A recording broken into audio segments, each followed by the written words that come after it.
everyone, this is Akshay Sharma, your English teacher. Today we are going to discuss about the condition of present indefinite. Last class में जो हम लोगों ने पढ़ा था वो प्रेजेंट इंडेफिनिट के रूल्स थे, किस तरीके से रूल्स यूज होते हैं वो आपने लास्ट क्लास में देखा। आज हम पढ़ेंगे प्रेजेंट इंडेफिनिट से रिलेटेड कुछ कंडीशंस, उन्हीं को आज हम डिस्कस करेंगे।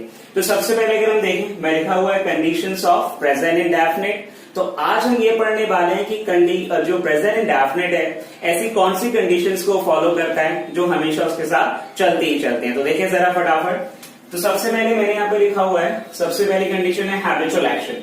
अब हैबिचुअल एक्शन गाइस होता क्या है ये समझेंगे। देखिए हैबिचुअल एक्शन अगर आपसे कोई पूछे, समझे या बताए तो सिंपल सी बात है, आपको याद रखना है कि जो हैबिचुअल एक्शन होता है उसमें हमारे पास आता है एवरी या पर के साथ टाइम या फिर डेली वर्ड। तो ऐसे समझ लीजिए कि कोई भी ऐसा स्टेटमेंट जिसके एंड में एवरी या पर के साथ टाइम या डेली वर्ड आ जाता हो उसको हम लोग क्या बोलते हैं, हैबिचुअल एक्शन। एग्जाम्पल के लिए मैंने कहा पर आवर, ठीक है, per annum, daily, every day, every time, every year, every week, इस तरीके के जितने भी टाइमिंग्स होंगे अगर ये किसी भी स्टेटमेंट में आ रहे हैं तो वहां पर वो क्या बताएंगे, हैबिचुअल एक्शन। अब हैबिचुअल एक्शन होता क्या है बेसिकली, तो आपको याद रखना है कि हैबिचुअल एक्शन का मतलब हुआ कोई भी ऐसा कार्य जो एक निश्चित समय के बाद दोबारा से किया जाए। बिल्कुल गाइस, कोई भी ऐसा काम जो फिक्स इंटरवल ऑफ टाइम के बाद दोबारा से किया जा सके उसी को हम लोग क्या बोलते हैं, हैबिचुअल एक्शन बोलते हैं। मान लीजिए आपने कहा कि मैं रोज स्कूल जाता हूं, तो रोज स्कूल जाता हूं यानी हर दिन वो काम रेगुलर बेस पर हो रहा है, तो क्या हुआ, हैबिचुअल एक्शन हुआ। अगर मैं कहूं कि मैं हर मंडे पढ़ने जाता हूं, लाइब्रेरी में हर मंडे पढ़ने जाता हूं, तो हर मंडे वो पढ़ने जा रहे हैं, तो ये भी क्या हुआ, हैबिचुअल एक्शन। यानी फिक्स इंटरवल ऑफ टाइम के बाद या निश्चित समय के बाद कोई भी जो काम दोबारा से किया जाए उसे हम हैबिचुअल एक्शन बोलते हैं। और हैबिचुअल एक्शन को डिनोट करने के लिए केवल दो ही वर्ड आपको याद रखने हैं, एवरी या पर के साथ टाइम या फिर डेली वर्ड यूज होता है। अब मुझे उम्मीद है कि आप लोग इतना क्लियर होगा। आगे समझते हैं। अब हैबिचुअल एक्शन गाइस याद रखना है कि अगर किसी भी स्टेटमेंट के अंदर हैबिचुअल एक्शन है तो वो फिक्स है कि वो स्टेटमेंट प्रेजेंट इंडेफिनिट को ही डिनोट करेगी। यानी कि कोई भी ऐसा स्टेटमेंट जो हैबिचुअल एक्शन लेकर चल रहा है उसके साथ हमेशा हमें केवल प्रेजेंट इंडेफिनिट को ही यूज करना है। एग्जाम्पल के लिए, my father is going for a walk daily. मैंने कहा मेरे पापा जो हैं वो रेगुलर वॉक के लिए जाते हैं, यानी हर रोज वो वॉक के लिए जाते हैं, सैर पर जाते हैं हम कह सकते हैं। अब डेली के वर्ड आ रहे हैं यहाँ पर, इसका मतलब ये हुआ कि जो फादर है उनका रूटीन है, ये हैबिचुअल एक्शन है कि उन्हें जाना ही जाना है। समझ में आ रहा होगा सभी को। आप हैबिचुअल एक्शन को रूटीन एक्शन भी कह सकते हैं। तो यहाँ पे अगर हम देखें तो मैंने कहा मेरे जो पापा हैं हर रोज कहाँ जाते हैं, वॉक के लिए जाते हैं। अब यहाँ पर मैंने यूज कर रखा है इज गोइंग यूज कर रखा है। समझ आया था, मैंने अभी आपको क्लियर किया था कि जहां पर भी हैबिचुअल एक्शन होगा केवल प्रेजेंट इंडेफिनिट आएगा। अगर हैबिचुअल एक्शन के स्टेटमेंट में आपके पास कोई और टेंस आ रहा है तो वो हमेशा गलत होगा। तो यहां पर मैंने लिखा हुआ है इज गोइंग। अब इज गोइंग जो कि गलत है, क्यों गलत है, क्योंकि डेली वर्ड आ गया और डेली वर्ड आते ही हमें क्या करना है, इस गोइंग को चेंज करना पड़ेगा किसमें, गोज में, क्योंकि माय फादर सिंगुलर थे और सिंगुलर के साथ एस यूज होता है। समझ में आया होगा सभी को।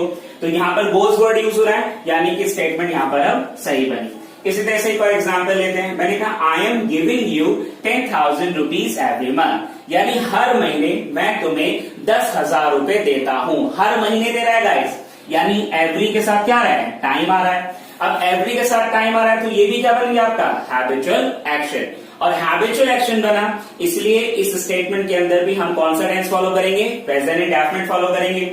और जब प्रेजेंट इंडेफिनिट फॉलो करेंगे तो यहाँ पर जो आई एम गिविंग है उसको हमें हटाना होगा और क्या लगाना होगा, गिव हमें लगाना होगा। क्लियर हो रहा है सभी को। यानी आपने क्या देखा कि जहां पर भी हैबिचुअल एक्शन होता है, याद रखिएगा, जहां पर भी हैबिचुअल एक्शन आएगा वहां पर एवरी या पर के साथ टाइम या डेली वर्ड आएगा। और जहां पर भी एवरी या पर के साथ टाइम या डेली वर्ड आता है वहां पर आपको क्या कौन सा टेंस यूज करना है, प्रेजेंट इंडेफिनिट आपको यूज करना है। आगे समझते हैं। नेक्स्ट अगर हम देखें इसी तरीके से यूनिवर्सल ट्रुथ। अब गाइस यूनिवर्सल ट्रुथ होता क्या है, सबसे पहले ये समझते हैं। यूनिवर्सल ट्रुथ का मतलब हुआ जग जाहिर। जग जाहिर मतलब कोई भी ऐसा एक्शन जो सभी के लिए इक्वल हो। लाइक एग्जाम्पल के तौर पे मान लीजिए अगर मैं कहता हूं सूरज पूर्व से निकलता है तो आप सभी को पता है कि सभी के लिए जो सूरज है वो कहां से निकलता है, पूर्व से ही निकलता है। यानी कि अगर हम बात करें यूनिवर्सल ट्रुथ जो है वो क्या बताएगा, कोई भी ऐसा काम बताएगा जो सभी के लिए इक्वल हो, ना उसमें जाति देखी जाती है, ना कंट्री देखी जाती है, ना रंग देखा जाता है, ना रूप, लेकिन सभी के लिए इक्वल होगा। तो इसे आप प्राकृतिक तौर पर भी देख सकते हैं। जैसे एग्जाम्पल है, मैंने कहा sun is rising in the east. अब मैंने कहा sun is rising in the east. अब sun is rising in the east ये आपका कैसा है, यूनिवर्सल ट्रुथ है। सभी के लिए सूरज कहां से निकलता है, ईस्ट से निकलता है। तो सिंपल सी बात है, इज राइजिंग यहाँ पे गलत हुआ, और इज राइजिंग जब गलत हुआ तो यहाँ पर क्या आ गया, राइजेस आ गया, जो सही वर्ड बना। इसी तरह से एक और example, earth is revolving around the sun. अब जो अर्थ है वो सूरज के चक्कर लगाती है, ये बात हम सभी को पता है। और जब ये बात हम सभी को पता है तो यहाँ पर याद रखिएगा ये यूनिवर्सल ट्रुथ हुआ, और यूनिवर्सल ट्रुथ हुआ इसलिए यहाँ पर इज रिवॉल्विंग नहीं आएगा, रिवॉल्व आएगा। तो आपको क्या समझना है कि कोई भी हैबिचुअल एक्शन, यानी कि कोई भी हैबिचुअल एक्शन या कोई भी यूनिवर्सल ट्रुथ जब भी हम लिखते हैं, बताते हैं, समझाते हैं, तो उसमें हमें जो टेंस यूज करना है केवल कौन सा, प्रेजेंट इंडेफिनिट आपको यूज करना होता है। फटाफट इसे नोट डाउन करें ताकि फिर आगे बढ़ सके। स्टार्ट करते हैं नेक्स्ट आगे गाइस। मुझे उम्मीद है आप सबको क्लियर हुआ होगा। अभी हमने जो पढ़ा हैबिचुअल एक्शन किस तरीके से यूज होता है, साथ ही यूनिवर्सल ट्रुथ। नेक्स्ट दो और कंडीशन है, जरा उन्हें जरा देखें ध्यान से। अब सबसे पहले अगर हम देखें तो हमारे पास है इडियम एंड फ्रेजेस की एक कंडीशन आ रही है। अब इडियम एंड फ्रेजेस का मतलब बिल्कुल आप सही समझ रहे हैं, लोकोक्तियां और मुहावरे। तो याद रखना है जनरली जो स्टेटमेंट्स बनते हैं, जो जैसे तो हम बात करें तो लोकोक्ति और मुहावरे यानी इडियम एंड फ्रेजेस में जनरली हम कोई भी टेंस यूज नहीं करते हैं, यानी विदाउट टेंस ही वो यूज होते हैं। लेकिन अगर कभी भी इडियम एंड फ्रेजेस में कोई टेंस यूज होगा तो गाइस आपको याद रखना है कि वो कौन सा होना चाहिए, प्रेजेंट इंडेफिनिट। यानी कि जनरली तो कोई टेंस यूज नहीं होता इडियम एंड फ्रेजेस में, लेकिन अगर होगा तो वो कौन सा टेंस रहेगा, केवल प्रेजेंट इंडेफिनिट। देखते हैं कुछ एग्जाम्पल। तो इडियम एंड फ्रेजेस में प्रेजेंट इंडेफिनिट का ही यूज होना चाहिए, ये आपको याद रखना है। मैंने कहा it is taking two tango. अब जब मैंने कहा it is taking two tango तो यहाँ पर क्या आ रहा है, इज टेकिंग यूज हो रहा है। अब इस टेकिंग जब यूज हो रहा है तो यहाँ पे इस टेकिंग जो आ रहा है वो बिल्कुल क्या है, गलत है, क्योंकि ये क्या, इसका मतलब क्या हुआ, ताली दोनों हाथ से बजाना। अब ताली दोनों हाथ से बजती है, ताली जब दोनों हाथ से बजती है तो सिंपल सी बात है इस टेकिंग जो है गलत हो गया, क्या गया, इस टेक्स आ गया। तो बिल्कुल यहाँ पर टेक्स जो आएगा वो सही हो जाएगा और इस टेकिंग बिल्कुल गलत है। नेक्स्ट अगर हम देखें, a lazy man always quarrelled with his tools.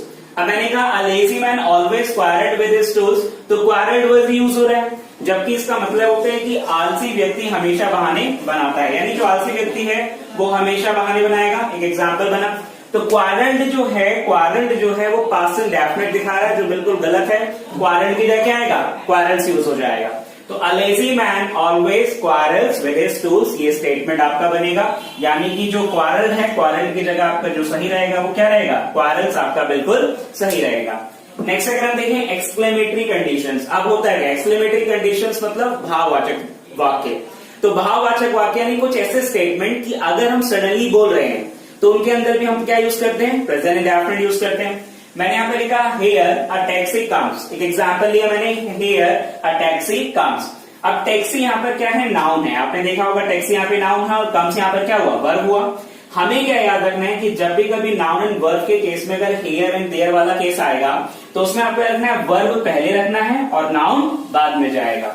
यानी कि जब भी कभी नाउन एंड वर्ब आपका यूज होता है किसमें, हेयर एंड देयर वाले केस में, तो उसमें वर्ब पहले आएगा और नाउन बाद में। तो हेयर अ टैक्सी कम्स की जगह स्टेटमेंट जो सही बनेगा क्या बनेगा, हेयर कम्स अ टैक्सी। तो ये चीज आपको याद रखनी है। नेक्स्ट मैंने एक और एग्जाम्पल यहाँ पर लिया है, देयर शी गोज। अब देयर शी गोज में मैंने शी यूज किया है, शी यहाँ पर क्या है, प्रोनाउन, और कम्स गोज यहाँ पर क्या है, वर्ब है।